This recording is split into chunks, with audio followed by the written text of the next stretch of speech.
తిరుపతి జిల్లాలో డయేరియా విజృంభిస్తోంది. ఇప్పటివరకు డయేరియా బారిన పడి 3 మరణించారు. ఇటు డయేరియా బారిన పడ్డ 120 విద్యార్థులకు నాయుడుపేట, సూళ్లూరుపేట, గూడూరు ప్రభుత్వ హాస్పిటల్స్లో చికిత్స అందిస్తున్నట్టుగా తెలుస్తోంది. మరిన్ని అప్డేట్స్ మా కరెస్పాండెంట్ మూర్తి ఇస్తారు. మూర్తి, సో ఏంటి డయేరియా అసలు కంట్రోల్ అయ్యే పరిస్థితి కనిపించట్లేదు. మోర్ దెన్ మంత్, నెల రోజుల నుంచి కూడా మనం ఇదే అంశంపై ప్రతిరోజు కూడా మాట్లాడుతున్న పరిస్థితి. ఎందుకు ఇది కంట్రోల్లోకి రావట్లేదు అంటే ఏం చెప్తారు?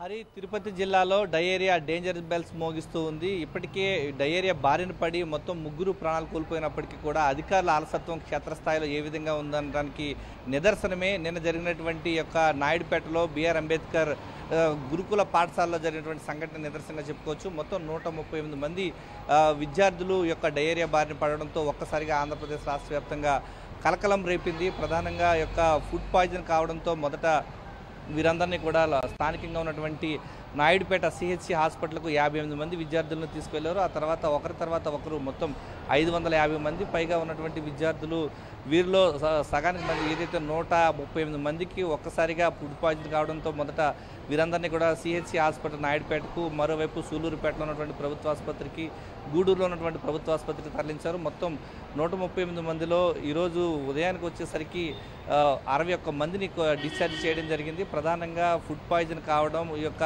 క్షేత్రస్థాయిలో సరైనటువంటి శానిటేషన్ లేకపోవడం, వాటర్ కంటామినేషన్ కావడం వల్లనే డయేరియా బారిన పడినట్లుగా ప్రాథమికంగా గుర్తించారు. ఈ నేపథ్యంలోనే జిల్లా కలెక్టరు, ఇటు సాంఘిక సంక్షేమ శాఖ మంత్రి డోలా వీరాంజనేయ స్వామి కూడా క్షేత్రస్థాయిలో నిన్న పర్యటించి జాగ్రత్తలు తీసుకోవాలంటూ అధికారులకు ఆదేశాలు జారీ చేశారు. తిరుపతి ఎంపీ గురుమూర్తి క్షేత్రస్థాయిలో పర్యటించి ఈ యొక్క శానిటేషన్ పైన, ఈ యొక్క విద్యార్థులకు అందిస్తున్నటువంటి ఫుడ్ పైన తీవ్ర ఆగ్రహం వ్యక్తం చేశారు. ఎంపీ నిధుల నుంచి ఈ యొక్క ఆర్ఓ ప్లాంట్ల ఏర్పాటుకు సంబంధించి ఆయన ప్రత్యేకంగా ఆదేశాలు జారీ చేశారు. దానికి సంబంధించి తిరుపతి జిల్లాలో ప్రధానంగా తిరుపతి పార్లమెంట్ సెగ్మెంట్ పరిధిలో ఉన్నటువంటి సంక్షేమ హాస్టల్లో ఆర్ఓ ప్లాంట్ల ఏర్పాటుకు సంబంధించి తన నిధులు కేటాయిస్తాను, మరోవైపు శానిటేషన్కి సంబంధించి కూడా ప్రత్యేకమైన నిధులు కేటాయిస్తానంటూ ఎంపీ గురుమూర్తి స్పష్టంగా హామీ చేశారు.